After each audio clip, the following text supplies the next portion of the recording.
Okay, so our video for lesson 5.1, this is writing linear equations from situations and graphs. How do you write an equation to model a linear relationship given a graph or description? So what they want you to do is write an equation that looks similar to this. Y equals mx plus b. M is our slope, b is our intercept. You'll replace each of those with some numbers, but leave everything else in place. And that would be your equation. So this is the focus of what we're trying to find. You have to figure out what the m would be and what the b would be based upon information given. Okay, next up we have writing an equation in slope-intercept form. So we have to read the story. Greta makes clay mugs and bowls as gifts at the Crafty Studio. She pays a membership fee of $15 a month and an equipment fee of $3 an hour to use the potter's wheel, table, and kiln. Write an equation in the form y equals mx plus b that Greta can use to calculate her monthly costs. So A, what is the input variable x for this situation? So this is going to be done each month. So the input's going to be the number of hours she used the potter's wheel. So the input would be hours Greta used the potter's wheel. Next part, what is the output variable y for this situation? So whenever they figure out how many hours she used for the equipment, they'll multiply that by 3, add 15, and that would give you the output. And that would be total cost paid per month. So this is going to be our total cost paid per month.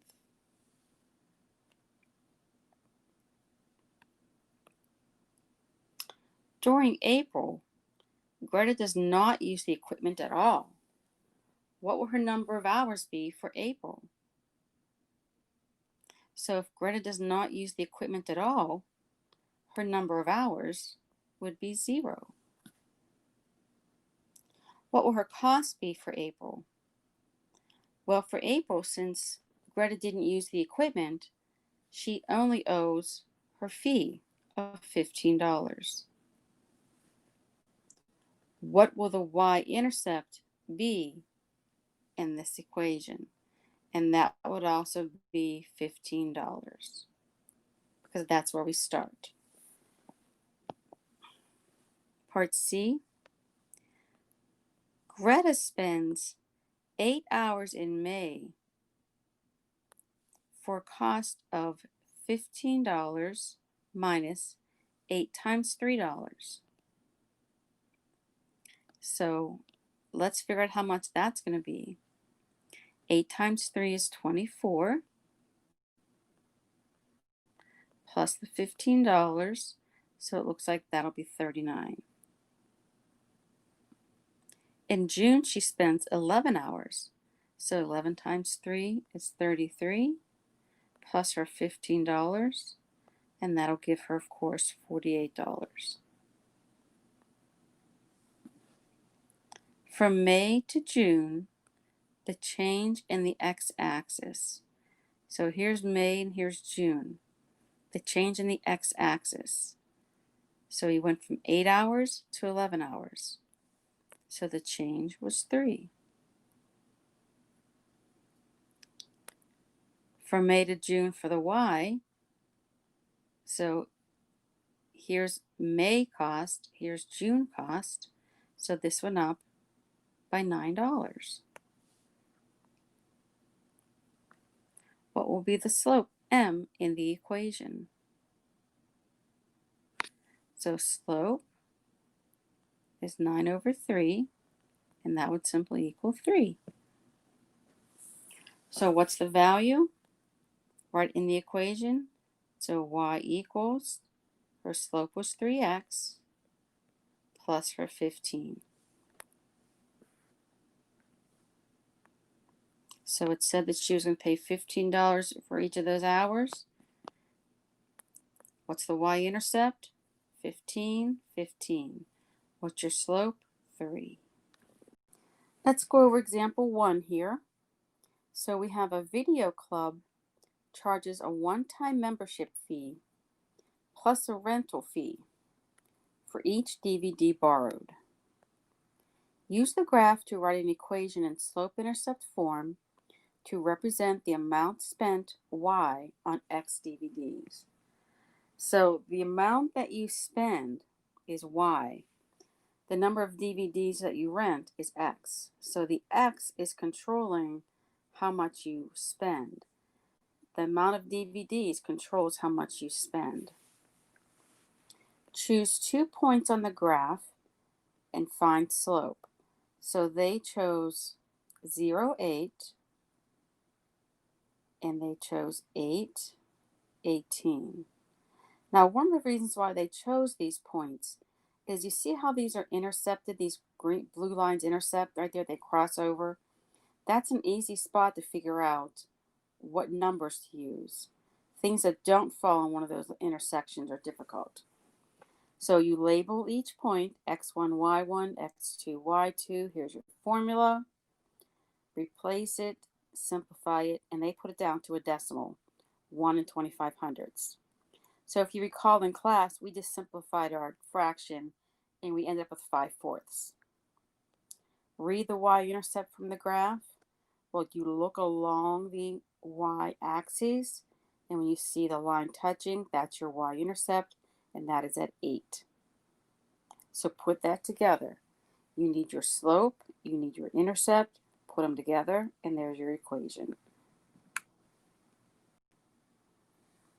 Okay, so next up we have a reflect, and I put down both the equations from the previous problem. This is the one we had in class. We used 5/4.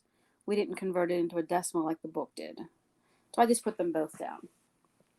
What does the value of the slope represent in this context? So the slope is 1 25/100 or 5/4. Probably easier to use the decimal for this question. So this context is talking about renting DVDs, and you have a set amount that you pay each month. So the slope is 5/4 or 1 25/100. So what do these numbers mean? What's that slope? In this context about renting DVDs, what would this represent?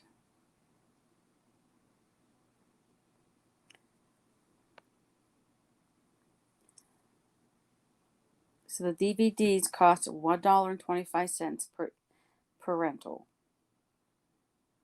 So that's what the 125 means. You're paying $1.25 for each DVD. Describe the meaning of the y-intercept. Well, that would be 8. So what does the y-intercept mean?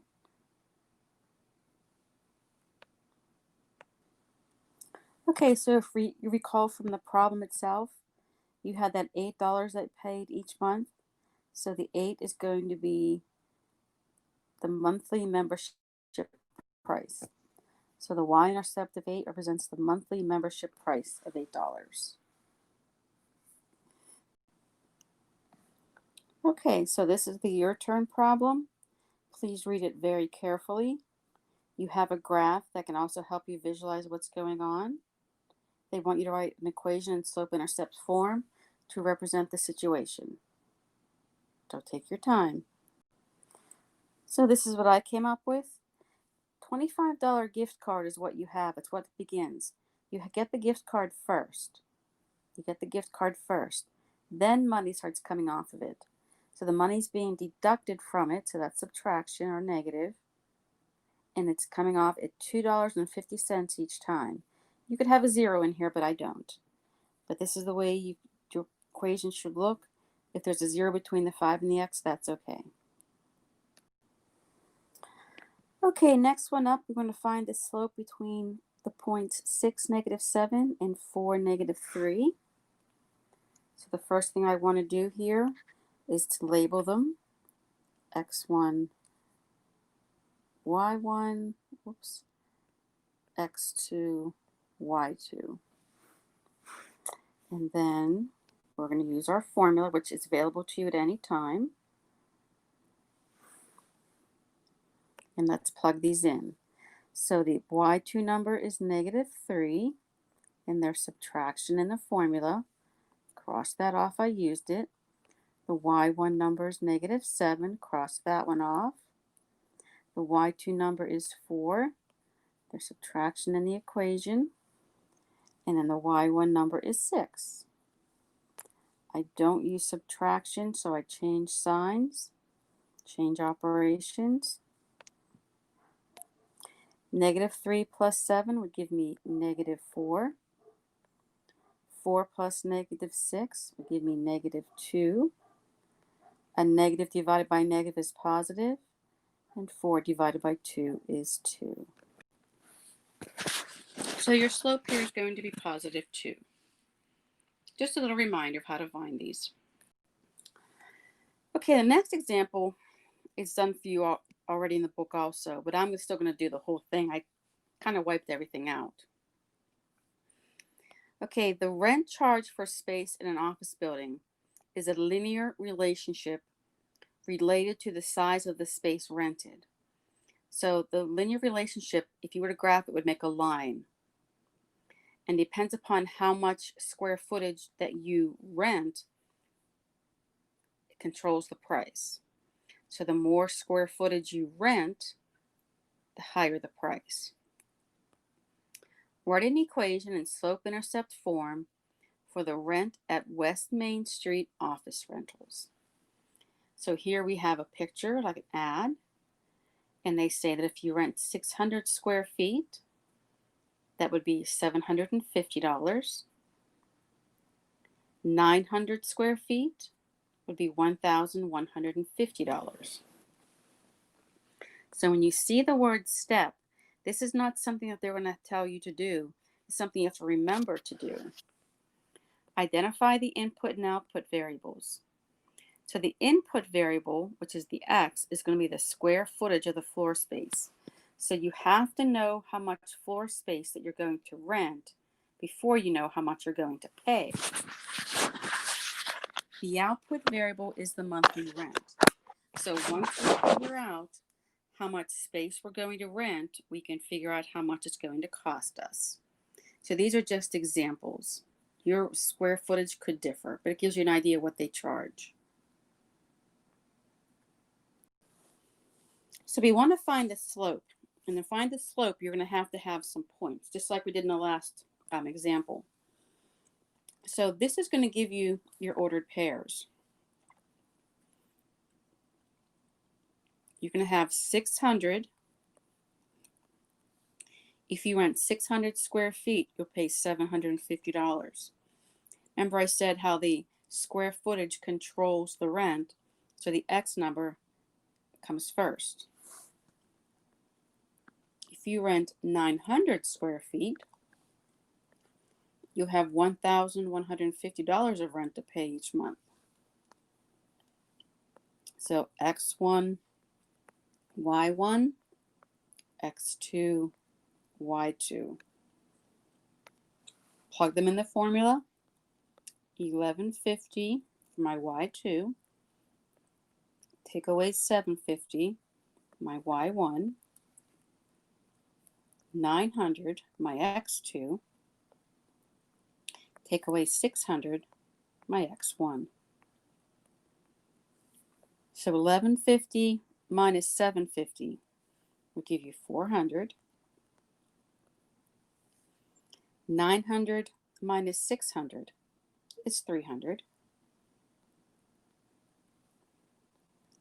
And that'll give you 4/3. I'm just going to leave it as 4/3. I know that if I try to divide by 4, it's going to give me a repeating decimal. Just leaving it 4/3. So your slope is 4/3. Now they want you to write an equation in slope-intercept form. You have to find both the slope and the intercept. Well, we just found the slope. Now let's find the intercept. We want our equation to look like this. Y equals mx plus b. And we already have the number for our slope. The number for our slope is 4/3.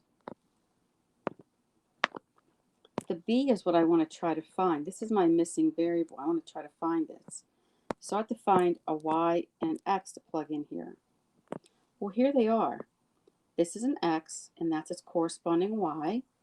Here's an x, and that's the corresponding y. We just use these 2 points. So I'm going to choose the 600 square feet for $750. So I'm paying $750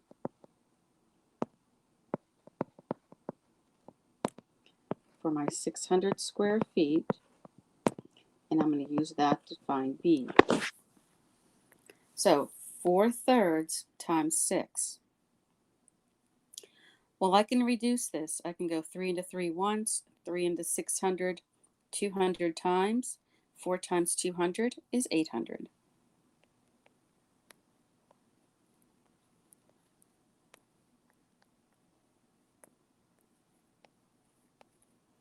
And if I'm going to simplify for b, I have to move that 800 across by using its opposite. So my intercept is going to be -50. I now have both components to write my equation in slope-intercept form. I've got my slope and my intercept. So my answer will be y equals 4/3 x plus -50.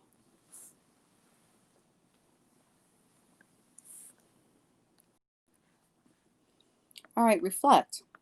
Without graphing, tell whether the graph of this equation rises or falls from left to right. What does the sign of the slope mean in this context? I just wrote down the slope from the previous problem because that's what it's using. So the equation gives you your slope right here, and that's your intercept, but this talks about the slope, 4/3. I see it's positive, it's an improper fraction. Those are things I recognize about it. So what happens here if I go to graph it? What's that line going to look like? Remember, it's positive slopes. So since you have a positive slope, the graph will run from left to right. This means that the rent increases as the square footage increases. So the square footage number is here. The higher this goes, the higher this number is going to go. And in turn, will increase your y, what you pay for your monthly cost. Okay, next we have Hari or Harry or something like that. So he has an allowance, and he does chores for his allowance. They want the equation in slope-intercept form. So you're going to have to find your slope, find the y-intercept, and then write your equation. So take a few minutes and do that. Okay, so to find slope, I just determined that if I do 12 chores, I get $16. That's your XY. If you do 8 chores, you get $14. That's the XY. So I'd label them as XYs. I put my Y2 down first, take away my Y1, X2, take away X1. Simplified, my slope is 1/2. So find my intercept. So my slope was 1/2. I chose the first ordered pair for my X and for my Y. 1/2 of 12 is 6. Add -6 to move it over. Your intercept is 10, and there's your answer. Y equals 1/2 X plus 10.